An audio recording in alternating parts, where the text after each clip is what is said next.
Hey everyone, get my Diet Coke out of the way here. Oh, that's an empty can. I was involved in a swap over on scrapbook.com, and one of my favorite people, Martika, she was hosting it, and she always hosts great swaps. I don't think she's ever hosted a bad one, not that I've seen or been a part of before. And her channel is Martika Love 11 here on YouTube, so you can check out her stuff. I'll link to it so you guys know how that's spelled.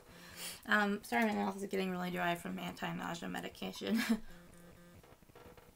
So if I have to pause, take a drink, I'm really sorry. Anyway, we had to alter a journal, and this is a secret who it's for. So basically the rules were you have to use a composition notebook, standard one, and you also have to cover the back, and you have to cover and decorate the inside cover. And the inside cover needs to have some kind of writing, sentiment, message, something like that on it. So I will get started explaining just my process, what I did. First off, I went to the store to pick out fabric, and oh my gosh, I went to Joann's, and I just could not pick out what fabric I wanted. I eventually settled on this cherry. It reminds me of cherry blossoms. They're flowers, but then I took forever to find a black pattern, or just a pattern in general that wouldn't clash with it. So I ended up with this, getting those, like, they're called quarters, I think, and I think quilters use them a lot. But so this is covered on the back, and this is, again, oops,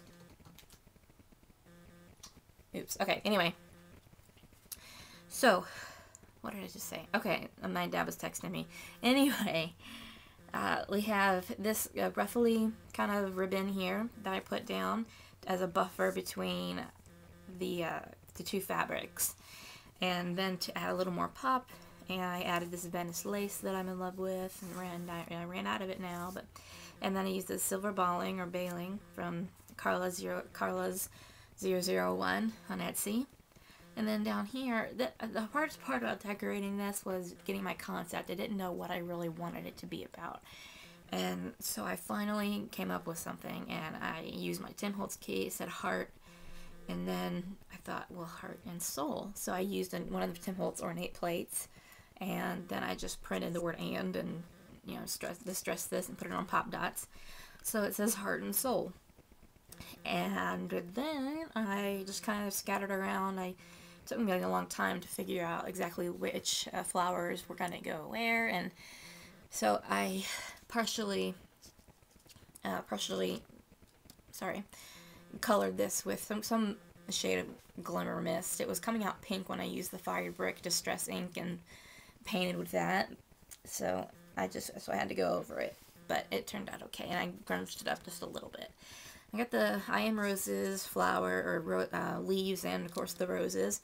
And then there's a flourish here, and it's not from Prima. I don't know who it's from. And then we come to the inside. Oh gosh, my camera moved. I hope you guys can still see. Okay, and this is the inside. I would have covered it anyway because of where the pattern or the fabric flips over, and you see the uneven, sides and whatnot.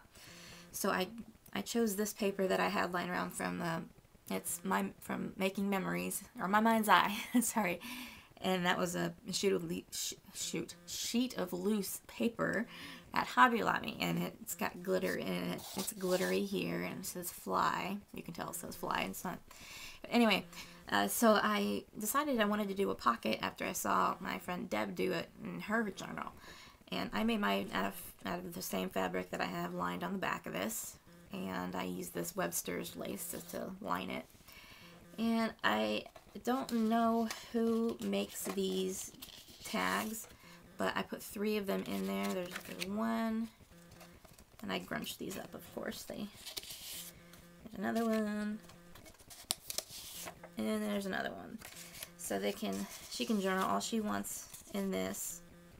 And anyway, so then I put a place for a photo mat, and I just used, I think it was the other side of this paper, and made a photo mat, and then I had these acetate frames, and I finally picked one out to go over it.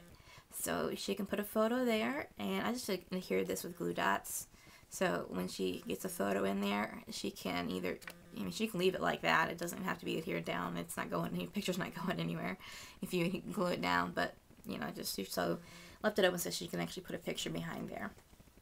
And then we come to this part right here. And I had totally forgotten we had to do a message or something inside after, or I'd forgotten that and didn't realize it until after I had this page completely done. So I couldn't figure out how to change it while making it not look like crap. So I decided to just go ahead and decorate the first page.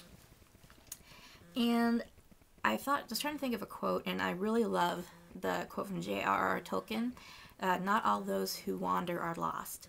And it's kind of hard to see, but there is a faint tree behind this, and I taped a piece of vintage music sheet paper to the center of a piece of copy paper, and then I centered everything in my document in Photoshop to print in the center, so it came out on the music sheet paper, and it looks really cool. And I grunged it up a lot. And then I have this paper from Seven Gypsies behind. It's also music paper. You can't see a lot of it. And then I decided to use this black ruffly trim. It's a ribbon around the edges just to make it, I don't know, bring more focus, you know, outline and really give it a border. And that actually concludes the journal, and I covered the back with this diamond paper, so I didn't know what she would want to do with that, so I just kind of left it like that. And I got a stick pin here too that I made, and so I will put pictures, and I forgot to mention the lace around here. I'm sure you guys saw that, but I'll put pictures up that I took of this creation right after I stopped talking, right after I shut my mouth. So, alright. Bye, everyone.